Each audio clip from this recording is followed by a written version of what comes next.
2023年，我決定移民英國，去一個全新嘅地方，重新適應、沉澱、反思，再融入。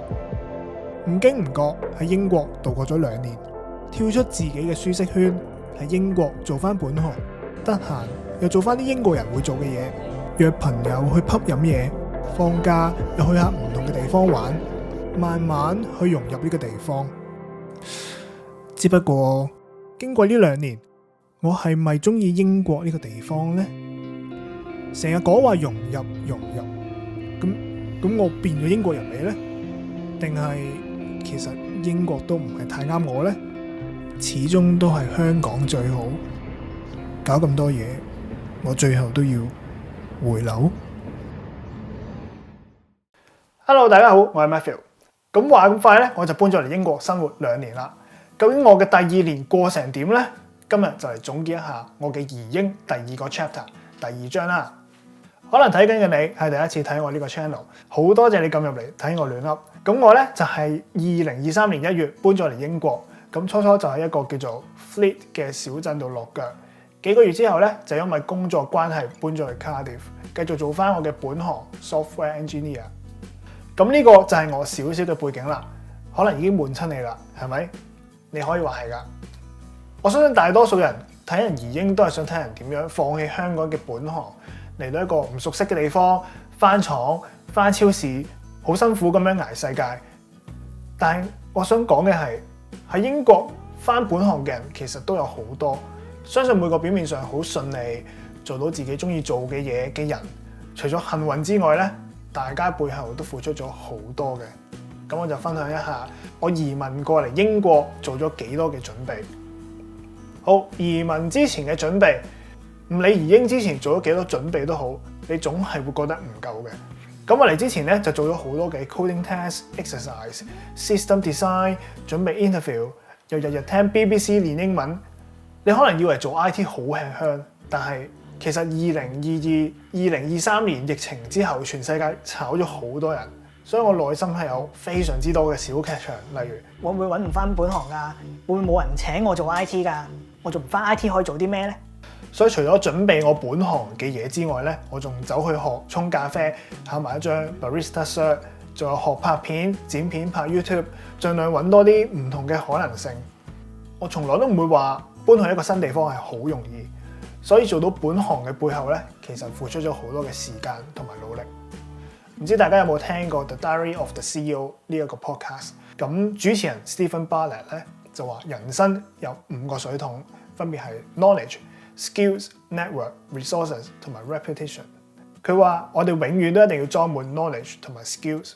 移民可能會令你冇咗以前嘅人脈，冇人識得你，之後又使咗好多錢啦。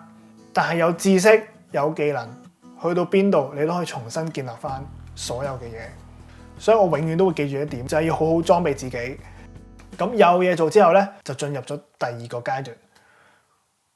你香港都唔會話轉咗工之後咧就一勞永逸，因為有工作之後咧，你就會進入第2個階段。雖然我做 IT 已經有3至4年嘅經驗，而做 software engineer 全世界都係咁做，啲 programming language 全世界都係通用噶啦。但係始終我都係第一次做歐美公司，實際做落同香港係真係有分別嘅。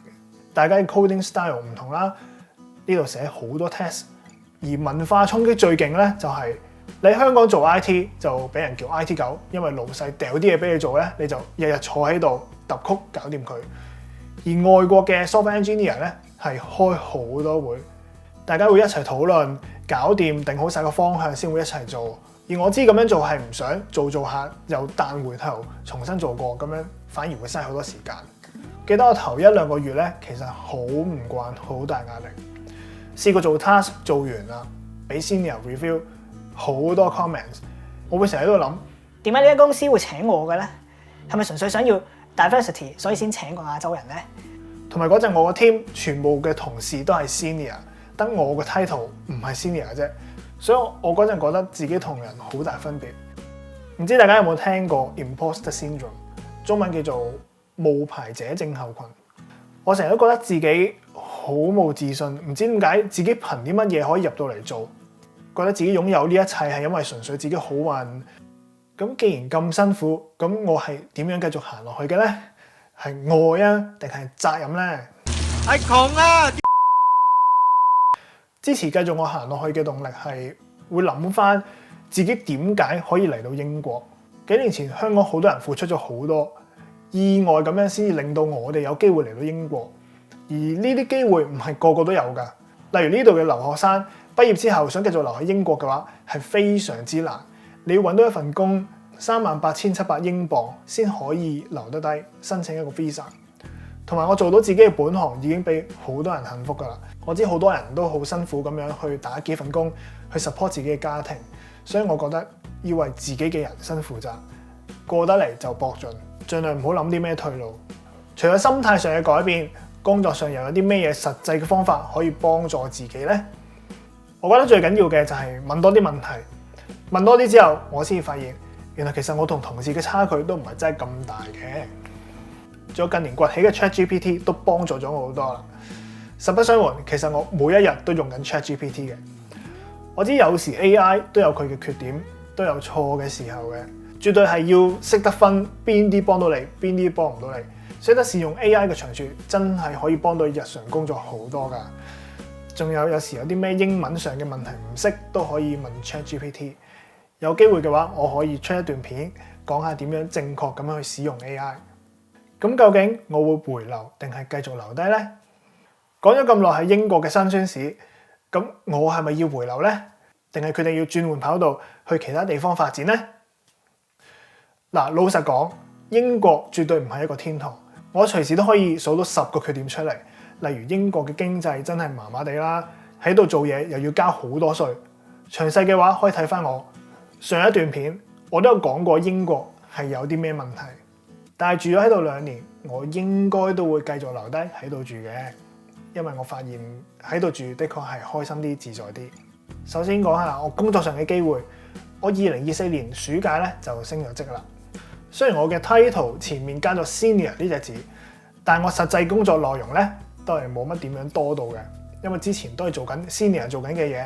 咁但係當然最重要都有加到人工啦。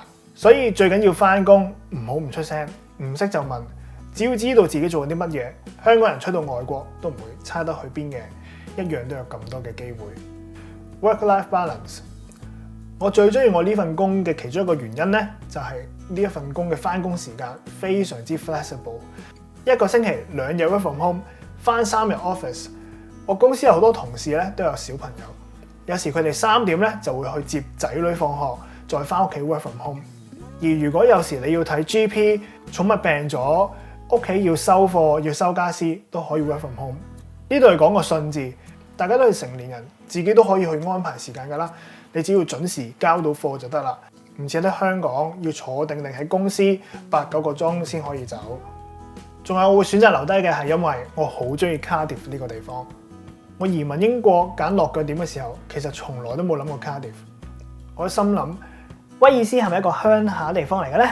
會唔會好悶冇嘢做嘅咧？咁我因為工作關係誤打誤撞先至搬咗過嚟 Cardiff。但係搬咗過嚟 Cardiff 之後咧，發現呢個城市好正。作為威爾斯嘅首都，市中心都叫做乜都有。Cardiff 嘅 Queen Street 係全英國最好嘅 High Street， 而 Cardiff 嘅人咧都特別友善。只要你去過 London 再去 Cardiff， 你就會發現有好明顯嘅分別。大家行過都會同你打招呼，會微笑，好多嘅 small talk。而 London 啲人咧就好趕時間，少少嘢咧就好燥底，好唔耐煩。但係坦白講，工作機會咧就一定冇 London 咁多噶啦。不過都好正常嘅，每個城市都有某啲職位特別多，某啲咧就特別少。有時身邊嘅人都會問我 Cardiff 係老人家去退休嘅地方嚟㗎，你咁後生做乜要去 Cardiff 啫？去 London 闖下唔係仲好咩？咁我之前都有講過啦，我係因為份工咧先會搬去 Cardiff。咁當然係條件都唔錯，我先會搬過嚟 Cardiff 啦。其實做 software engineer 個人工都唔係啲咩秘密嚟嘅，你只要求其上 Glassdoor 都可以揾到㗎啦。咁個 range 咧就係咁樣啦。而 Cardiff 一房 flat 咧都可以係700幾800磅都可以有㗎啦。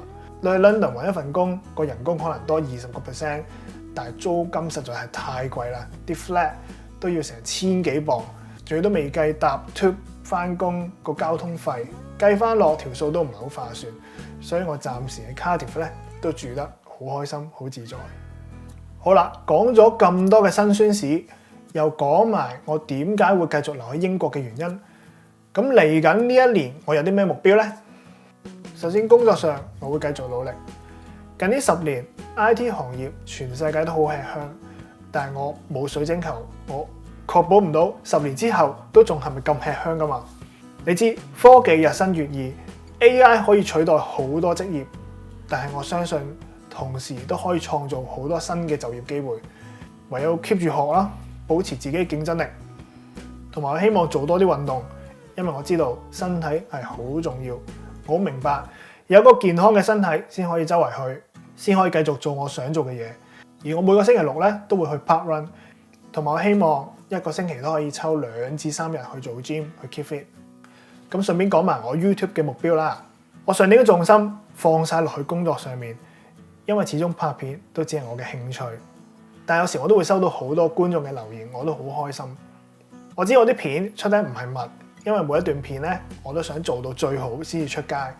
我唔想求其拍完片之後亂剪就出街，因為我好想每個睇完我嘅片嘅人咧都會有得着，睇得好開心，唔會嘥咗你哋嘅時間。我拍咗 YouTube 都唔係好耐，而我知我 update 得又唔係特別密，都有3000幾個 subscriber， 所以非常之多謝睇緊嘅你。我今年會周圍去多啲地方，拍多啲唔同嘅片，出多啲有質素嘅片。好多謝大家一直嘅支持，好開心我移英呢2年過得好充實。嚟緊呢1年我會繼續進步，好好喺英國呢個地方試多啲唔同嘅嘢。大家都應該見到我後面嘅嘢執咗晒啦。如無意外咧，我應該係最後一次喺呢一度拍片噶啦。咁我嚟緊會去邊呢？大家記住留意我嘅片啦。好多謝大家睇到呢一度，走之前記住要 like、subscribe 同埋撳埋隔離個鈴鈴。咁我每一次出新片嘅時候咧，你就會成為第一批觀眾噶啦。我係 Matthew，我哋下次見啦，拜拜。